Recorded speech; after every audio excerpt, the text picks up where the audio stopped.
Grundelemente der Esoterik von Dr. Rudolf Steiner. 29. Vortrag, gehalten in Berlin am 3. November 1905.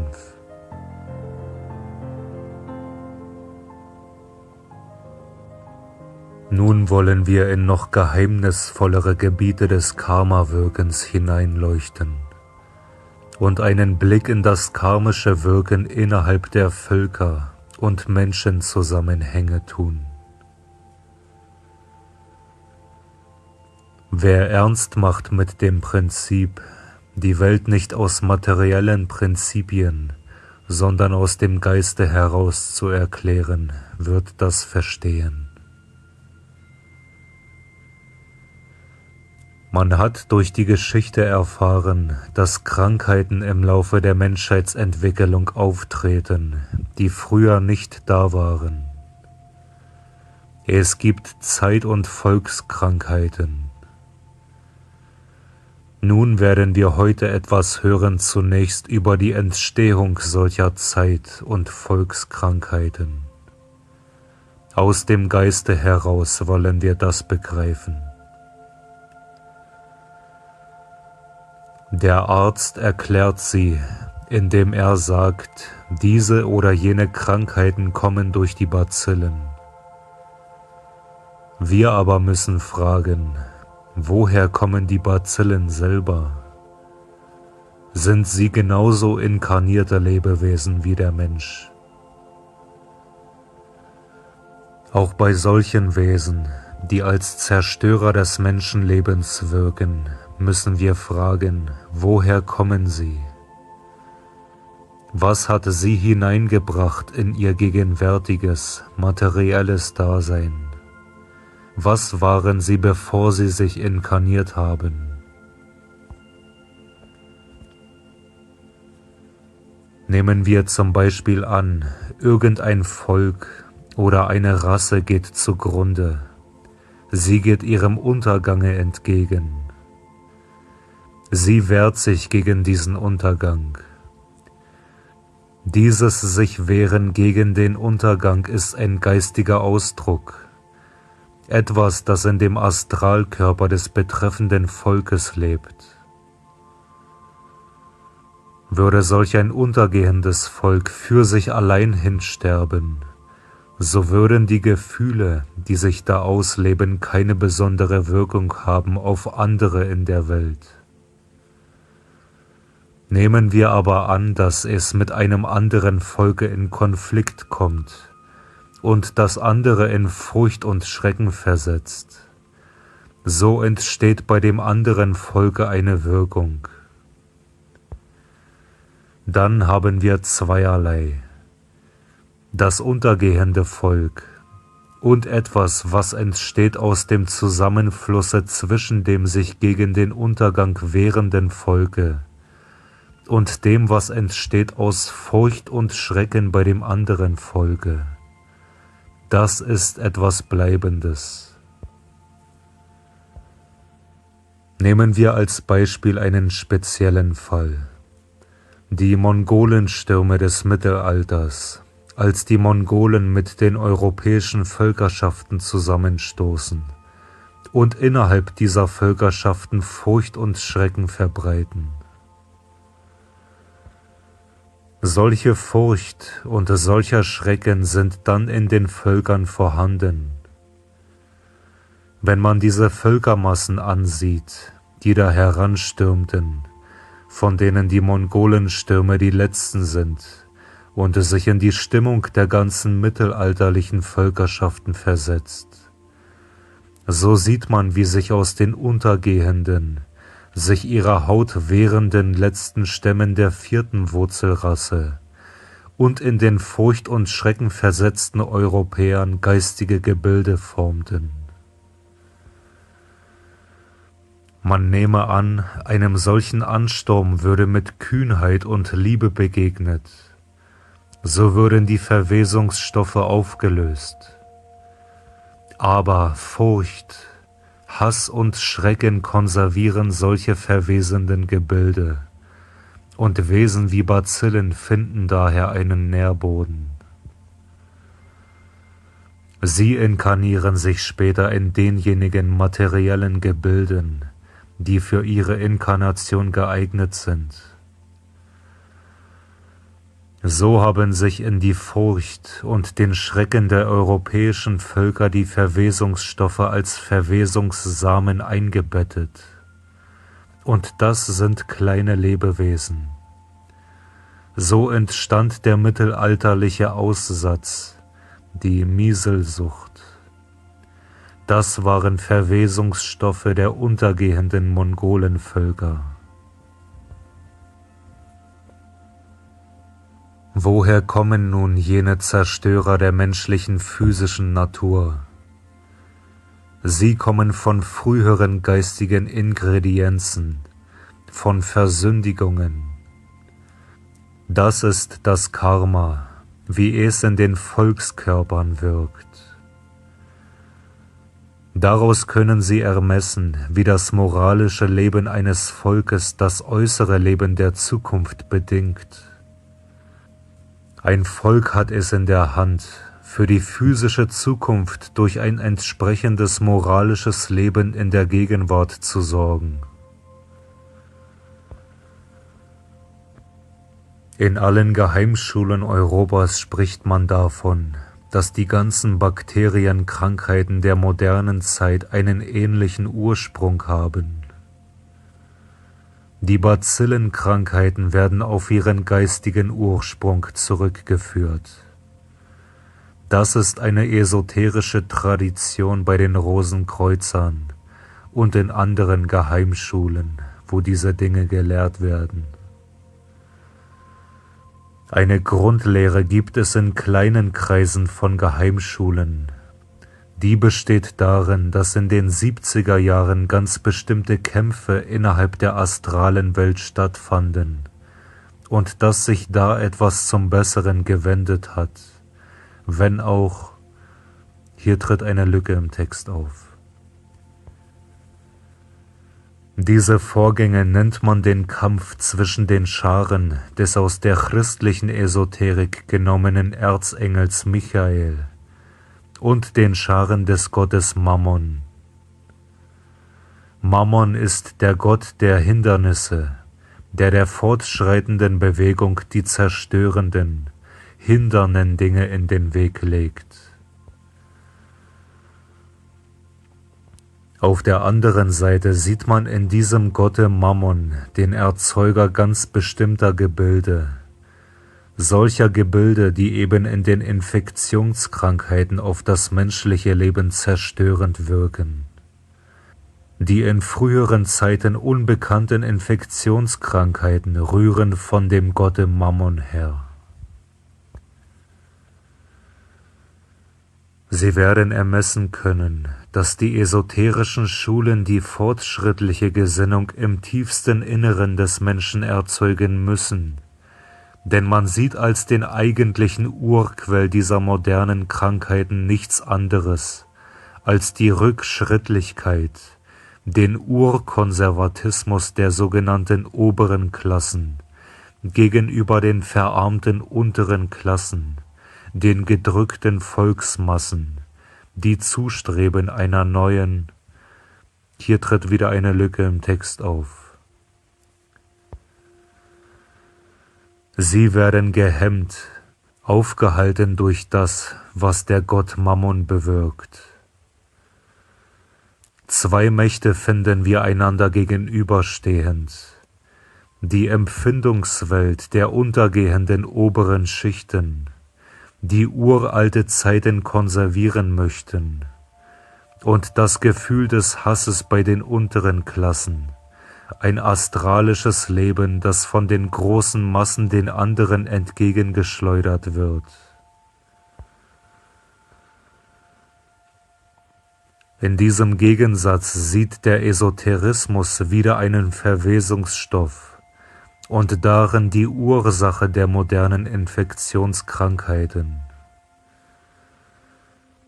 Wer diese Dinge durchschaut, wird sich selbstverständlich darum doch nicht gegen die Versuche der modernen Medizin mit ihren äußerlichen Mitteln wenden. Aber eine wirkliche Besserung wird nie auf diesem äußeren Wege kommen. Was später auftritt, zeigt sich vorher immer schon durch die Erkenntnis der Esoterik. Sie besteht in dem richtigen Durchschauen dessen, dass man mit der Moral der Gegenwart die bessere Gesundheit in der Zukunft herbeiführen kann. Man kann hieraus wiederum ermessen, wie tief diejenigen zu schauen vermochten, die die theosophische Bewegung in die Welt eingeführt haben. Sie ist entstanden aus der Erkenntnis solcher Zusammenhänge. Man hat vorausgesehen, dass der Drang des Kampfes aller gegen alle immer schärfere Formen annehmen wird. Die Dinge, die da kommen müssen, vollziehen sich mit einer inneren Notwendigkeit, so wie die Dinge im Osten sich entwickeln wie ein Feuer, wo ein besonders brennbares Material da ist. Es wäre unsinnig, solche Dinge aufhalten zu wollen. Die passenden und brauchbaren Mittel, um den Kampf aller gegen alle aus dem Wege zu schaffen, suchte schon die theosophische Bewegung durch die Verbreitung des Grundsatzes der Brüderlichkeit. Denn die Verbrüderung löst auf, was an Verwesungsstoffen, was an Hass in die Welt strömt. Und wir stehen, was Rassen betrifft, in einem Niedergang.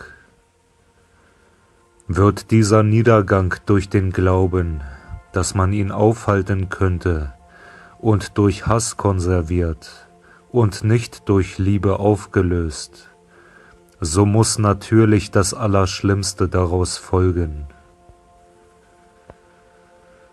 Die theosophische Bewegung will ihn durch Liebe auflösen. Die Begründer derselben wissen, dass die theosophische Gesellschaft nicht nur Heilmittel, sondern die Quelle für die Entwicklung der Menschheit in die Zukunft hinein ist. So sieht man, wie das Physische eine Folge des vorhergehenden Geistigen ist und wie die Menschen es unter Umständen in der Hand haben, durch Kenntnis der Zusammenhänge das Physische mit seinem geistigen Ursprung zu verbinden. Wer zum Beispiel weiß, wie eine bestimmte Krankheit zusammenhängt mit bestimmten Empfindungen und Gefühlen, der weiß, dass er durch das Hervorrufen dieser Gefühle auch die Krankheit hervorrufen kann. Der schwarze Magier kann dieses Wissen zum Verderben der Masse verwenden. Deshalb können die tieferen okkulten Wahrheiten nicht ohne weiteres allen gelehrt werden, da sie sofort eine scharfe Trennung in Gute und Böse veranlassen würden. Das ist das Gefährliche bei der Verbreitung der okkulten Lehren. Denn man kann niemanden lehren, gesund zu machen, ohne gleichzeitig zu lehren, krank zu machen. Wo okkulte Lehren mehr ins Volk gedrungen sind, da sind solche Dinge vorgekommen. In gewissen Gegenden des Morgenlandes kann man die wahren Berichte darüber hören, dass es Sekten gibt, die sich das Erzeugen von bestimmten Krankheiten zur Aufgabe machen. So dringt man immer mehr ein in die Erklärung des Materiellen aus dem Geistigen. Wir wollen nun versuchen, jetzt über etwas größere Zeiträume hinüber zu blicken. Man weiß, dass heute eine schöne Ergänzung besteht zwischen alledem, was tierisch lebt, und der Pflanzenwelt. Die Pflanze verwendet den Kohlenstoff für sich, und atmet den Sauerstoff aus und schafft dadurch fortwährend den Quell für dasjenige, was ringsherum tierisch atmen soll. Dieser Quell entspringt der pflanzlichen Welt. Alles, was heute atmet, ist dadurch das Wirken dieser geheimnisvollen Werkstätte der Pflanzenwelt. Hieraus kann man sich einen Begriff verschaffen, wie Welten untergehen, wie die Welt unterging, die unserer Erde voranging. Das Atmen war auf dem Monde nicht so vorhanden, wie es heute bei Tier und Mensch ist. Ein ganz anderer Prozess war anstelle des Atmungsprozesses auf dem Monde. Der ging allmählich in das Atmen über. Man kann sich ein Bild des früheren Prozesses machen, wenn wir auf ein Überbleibsel dieser Zeit sehen. Die wechselwarmen Tiere, die die gleiche Wärme wie die Umgebung haben. Auf dem Monde war Feuer oder Wärmeatmung vorhanden. Das Aufnehmen und Ausgeben von Feuer oder Wärme entsprach damals dem jetzigen Aufnehmen und Ausgeben der Luft.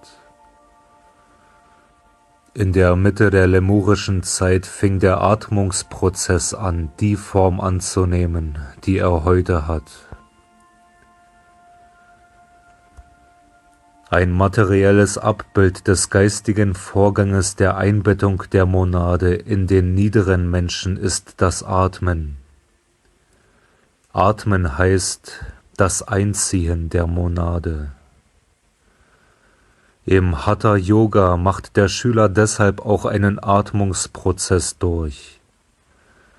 Der Schüler regelt rhythmisch, was der Mensch als natürlichen Vorgang hat, um das Atmen, das heute ein natürlicher Vorgang ist, unter seine Herrschaft zu bekommen.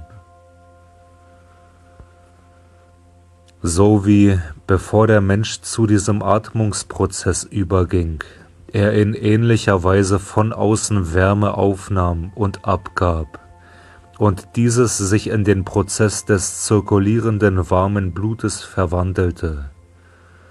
So sucht der Hatha-Yoga-Schüler auch den Atmungsprozess zu einem Inneren zu gestalten, ihn innerlich in seine Gewalt zu bekommen.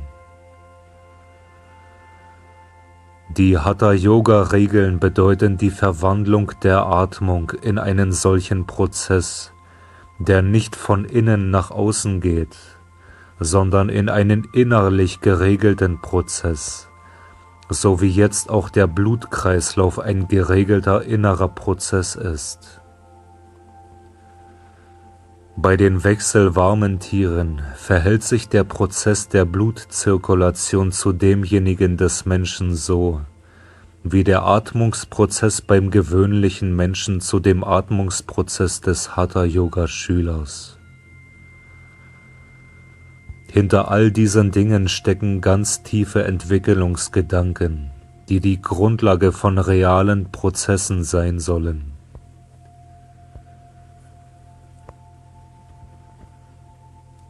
Was jetzt gewöhnlich gar nicht mehr verstanden wird, ist, dass in der Luft etwas vorhanden ist, was geistig ist.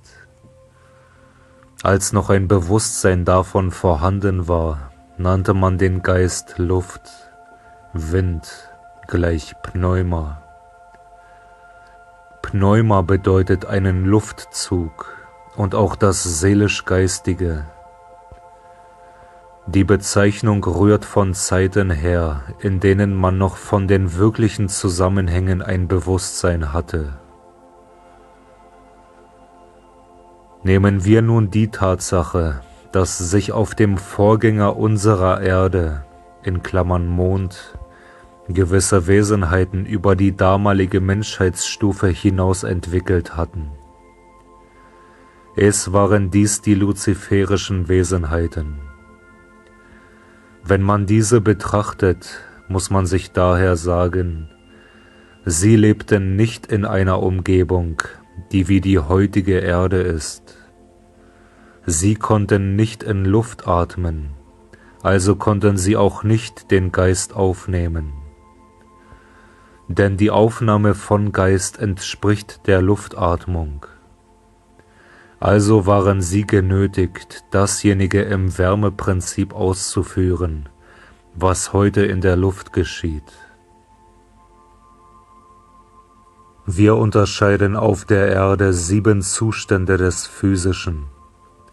Erstens Lebensäther, zweitens chemischer Äther, drittens Lichtäther, viertens Wärmeäther, fünftens Luft, sechstens Wasser, siebentens Festes.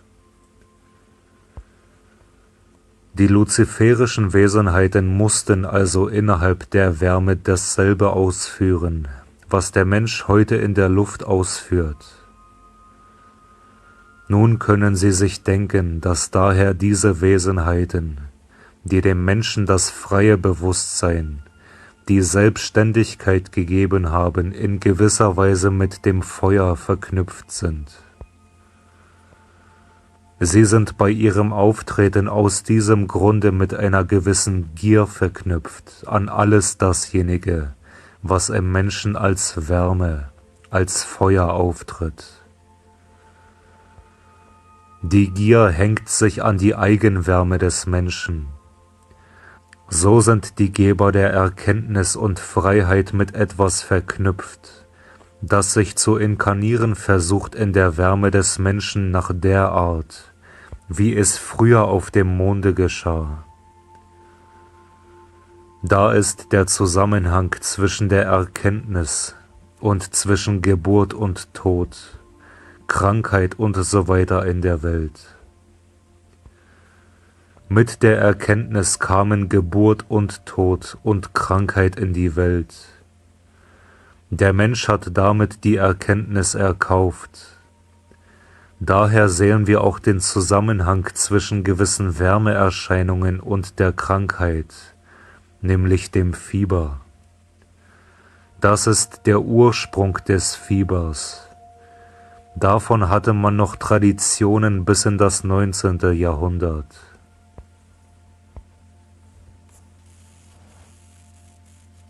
Bei dem früheren Planeten, dem Vorgänger unserer Erde, hatte man es noch nicht mit Menschen, Tieren, Pflanzen und Mineralien, wie sie heute sind, zu tun. Damals bestanden 3 Reiche, die zwischen den unseren lagen. Es waren da als ein oberstes Reich Wesen, die noch nicht so tief herabgesunken waren wie die heutigen Tiere und noch nicht so hoch heraufgekommen wie der heutige Mensch. Damals atmeten die Pflanzen auch noch nicht Sauerstoff. Sauerstoff, diese Lebensluft, gab es damals noch nicht. Erst mit der Entstehung unseres Pflanzenreiches wurde in den Stickstoff der Sauerstoff gemischt. Der Mond war umgeben mit einer Stickstoffatmosphäre.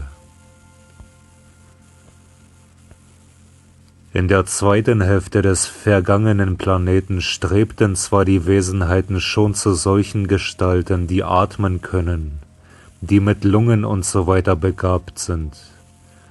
Aber erst in dem Zyklus unserer Erde bildete sich das jetzige Pflanzenreich aus. Es entwickelten die tierischen Wesenheiten dann die Organe zum Atmen. Sie drängten das Pflanzenreich um eine Stufe herunter, damit es ihnen Sauerstoff zum Atmen gäbe.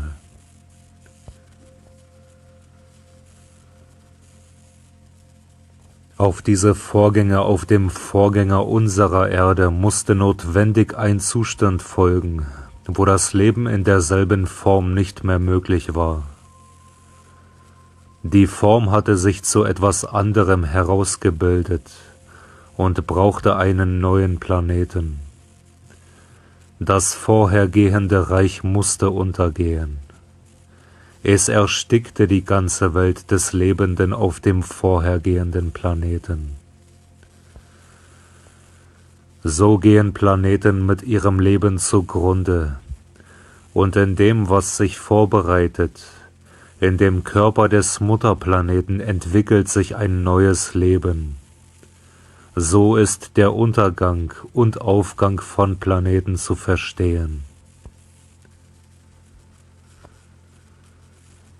Heute lebt der Mensch so, dass er, wie er früher die anderen Reiche in sich gehabt hat, das Böse in seinem Karma noch in sich hat. Das arbeitet er jetzt aus sich heraus. Zukünftig wird Gutes und Böses in äußeren Formen da sein, eine Rasse der Guten und ein Reich der Bösen nebeneinander. In der Zukunft blickt das Menschenantlitz in verklärter Gestalt hervor aus dem abgesonderten, hinuntergestoßenen Bösen des Tierischen. Denken wir uns das verklärte Menschenantlitz, das heute wie ein Rätsel schlummert in der tierischen Materie, abgesondert von dem tierisch Bösen und symbolisch dargestellt. Sie können es sich nicht besser dargestellt denken, als in der großen Intuition der ägyptischen Sphinx. Sie ist nicht etwas, was nur auf die Vergangenheit weist, sondern sie weist auch in die Zukunft hinein. Das Rätsel der Sphinx, umgesetzt in die griechische Sage, in das Rätsel des Menschen. Nicht umsonst haben die alten Ägypter die Sphinx hingesetzt vor die Tempel der Initiation. Initiation ist das Verpflanzen des Zukunftsgeheimnisses in die Seelen. Beim Eingang in die Tempel war durch die Sphinx schon das Milieu geschaffen für die Initiation. Was äußerlich den Sauerstoff als Leib hat, das ist innerlich die Monade. Sobald Sauerstoff auf der Erde auftritt, hat die Monade die Fähigkeit, sich zu inkarnieren. Es ist die Sucht, die Monade für sich zu bekommen, wenn der Schüler viel Sauerstoff einzuatmen und in sich zu behalten sucht. Sauerstoff ist nicht nur etwas materiell Äußerliches. Man muss den Sauerstoff seinem Geist nach untersuchen. So haben wir äußerlich Sauerstoff, innerlich die Monade. Der Atmungsprozess bildete daher in der lemurischen Zeit den Körper für die herabsteigenden Söhne des Manas.